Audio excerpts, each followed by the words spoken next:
que o primeiro passo para o agir de Deus na sua vida é descer, é se policiar. O nome disso é vigilância espiritual. A gente não vigia só com o que a gente fala, a gente tem que vigiar com o que a gente pensa. Porque toda batalha que a gente perde ela primeiro na mente. Por isso que a Bíblia diz: revistam-se de toda a armadura de Deus. Aí fala do quê? Capacete da salvação. Onde é que Davi foi ungido? Na cabeça. Porque lá na frente vai ter um gigante falando que ele não é nada. E se ele acredita no que o gigante está falando, que ele não é nada, ele perde na mente. Sabe aquele dia que você acorda para baixo? É batalha mental. É a mente tentando te jogar para baixo. É a mente falando que não dá, que não consegue. Por isso que você tem que blindar a sua mente com a palavra.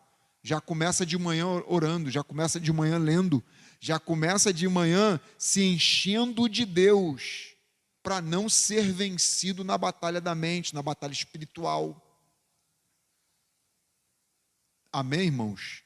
O diabo vai tentar inflamar a tua mente, mas em nome de Jesus, blinda a sua mente, blinda o seu coração para você vencer. Já começa o dia se abastecendo de Deus.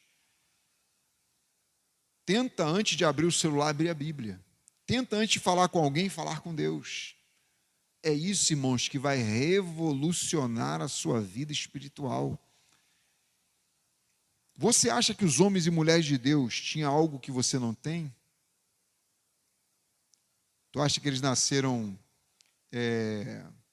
seres humanos superdotados? Não. Eles tinham as mesmas falhas que a gente tinha. A Bíblia diz, Elias era o nome de Deus? Como? Orou e não choveu, orou e desceu fogo, orou e choveu. Que isso? Meu Deus, vamos dar nó em pingo d'água.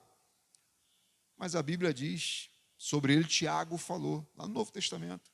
Vocês admiram Elias? Elias era um homem como nós, diz a Bíblia, sujeito às mesmas falhas, às mesmas paixões que a gente.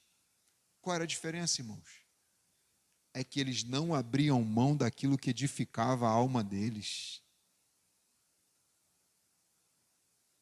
Tem que fazer, eu vou fazer, com vontade, sem vontade, vou mergulhar. Então a minha oração é que você saia daqui nessa manhã mais conscientizado de que você pode, você consegue. Em Deus podemos todas as coisas.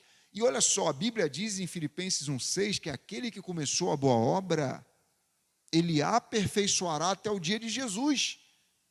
Então, o dia final ainda não chegou, você está em construção. Deus está fazendo uma grande obra na sua vida. E Ele é fiel para aperfeiçoá-la. Ele aperfeiçoa como? Como é que Deus me aperfeiçoa? Como é que eu me tornei o cristão que eu sou hoje? Que eu não era esse cristão. Foi a constância que foi permitindo o agir de Deus. Eu abri a oportunidade para Deus poder trabalhar e fazer de mim uma pessoa totalmente dependente dele, que não consegue ficar um dia sem. Se eu ficar um dia sem ler a Bíblia, o Espírito Santo puxa a minha orelha, me corrige, me traz para o trilho, me incomoda. Olha só, irmãos, você ser incomodado porque você não orou. Se você está sendo incomodado porque você não orou, glória a Deus. Se você se sente incomodado com o teu cristianismo, glória a Deus. Isso é bom. Eu estou incomodado com o meu nível.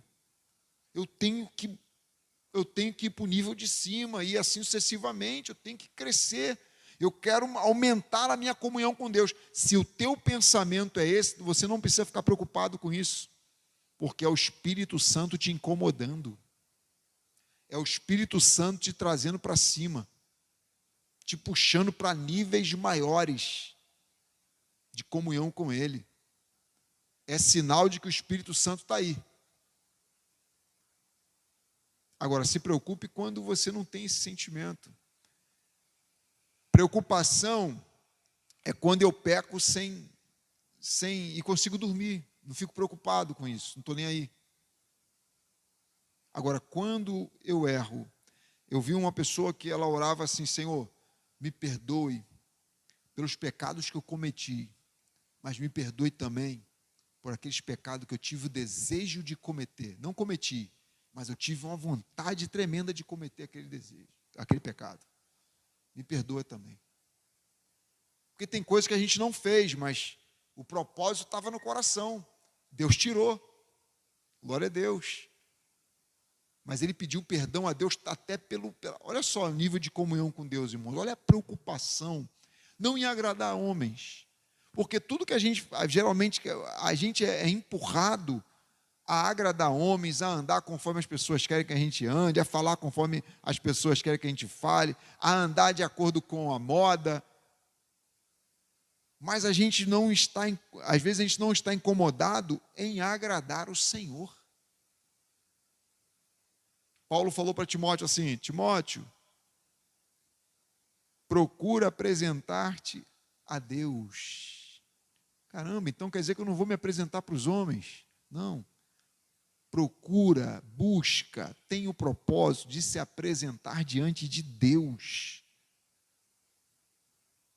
Porque eu preciso ser uma pessoa que Deus olha e possa contar comigo. Lembra do desafio de Jó? Ali era uma guerra. Deus contou com Jó. Falou: esse soldado não vai me decepcionar. O diabo vai decepcionar sim. Vai te decepcionar porque ele tem bens. Tira os bens para você ver. E tá. Ali não foi para provar nada para o diabo, não. Foi para mostrar para nós. Foi para mostrar para nós que o tudo que nós temos é Deus. Quando você perde a saúde, tu perde muita coisa. Quando tu perde a família, tu perde muita coisa. Quando tu perde amigo, tu perde muita coisa também, porque a gente precisa dos amigos. Mas quando você perde Deus, é a hora que tu perde tudo. Então Jó não perdeu tudo. Porque o tudo que Jó tinha era Deus. Olha o nível, irmãos. Então, quando a Bíblia nos apresenta esses níveis, é um convite que o Espírito Santo faz para a gente. Segurar na nossa mão e falar: é possível ter esses dons. É possível você ser uma pessoa sobrenatural nessa terra. Amém, irmãos? Vitória. Estou cobrando aqui um nível que você não possa dar? É o nível da palavra. É o nível que a palavra nos chama. É igual Pedro. Pedro começou todo requenguela. Pedro começou todo errado. Aí Jesus olhou para ele e falou assim: Pedro, quando tu te converter, confirma a fé a teus irmãos também. Então quer dizer que para eu confirmar a fé de alguém, eu tenho que me converter primeiro. Eu nunca vou ser referência se eu não me converter primeiro. Está entendendo? Olha só, Pedro andava com Jesus, viu os milagres de Jesus, aprendeu as lições com Jesus, mas Jesus olhou para ele e falou: quando você se converter, tu não é convertido ainda, tu anda comigo, tu escuta minhas palavras, presencia meus milagres, mas tu não se converteu ainda. Mas olha a esperança de Jesus também. Um dia tu vai se converter. Um dia tu vai chegar onde eu quero. Aí quem era o Pedro antes de se converter? Era o Pedro que negava. Era o Pedro que machucava os outros com espada. Era o Pedro que era bom nas palavras e péssimo na prática. Mas quem era o Pedro depois de converter-se? Diz a história que ele pediu para ser crucificado de cabeça para baixo. porque ele não era digno de ser crucificado como Jesus foi crucificado. Quem era Pedro depois de se converter? O Pedro que ganhava almas. O Pedro que a sombra dele, ganhou o dom da fé sobrenatural. A sombra de Pedro curava. Olha só, claro que era Deus através de Pedro, claro, sempre. Mas olha só o nível que o camarada chegou. Então, se o Pedro que nega Jesus, que traz Jesus, que vê Jesus, anda com Jesus, tem jeito para ele, e a gente que não andou fisicamente com Jesus, vai ter jeito para você também, para nós também. É só você não desistir de você mesmo. Porque às vezes a gente acredita em todo mundo. A gente acredita que o potencial está em todo mundo, só não está em nós. Amém? Vira a chave hoje. Hoje é dia de virar a chave. Virar a chave para alcançar os níveis que Deus preparou para nós. É sair daqui com essa consciência. Chave virada. Eu quero mais de Deus sobre a minha vida. E antes de eu cobrar meus irmãos, antes de eu olhar para o estado de alguém e criticar, eu quero ser uma autocrítica de mim. Ter uma autocrítica de mim. Fala, toma vergonha na cara, Milton. Porque eu falo, toma vergonha na cara, Joãozinho, é fácil. É o toma vergonha na cara, Milton. É se confrontar, é se esmurrar, igual o Paulo falou. Por isso que eu me esmurro. Paulo falava assim, eu dou soco em mim mesmo. É tipo assim, não que ele desse soco, mas a Bíblia é um livro de linguagem literal, figurativa e simbólica. Essa é uma figura. Ele falou, dou soco em mim mesmo, quer dizer o seguinte, esmurro o meu corpo, ou seja, eu me autopolicio, eu me autoconfronto. Eu puxo a minha orelha. Não puxo a orelha dos outros, mas a minha orelha primeiro. Amém? Que o Espírito Santo te incomode, tire teu sono, se o teu nível não estiver bom. Enquanto o teu nível não chegar onde Deus quer, que Ele te incomode bastante. Use o magrinho aqui para te incomodar também. Amém, igreja? Deus te abençoe nessa manhã. As palmas louvam o Senhor.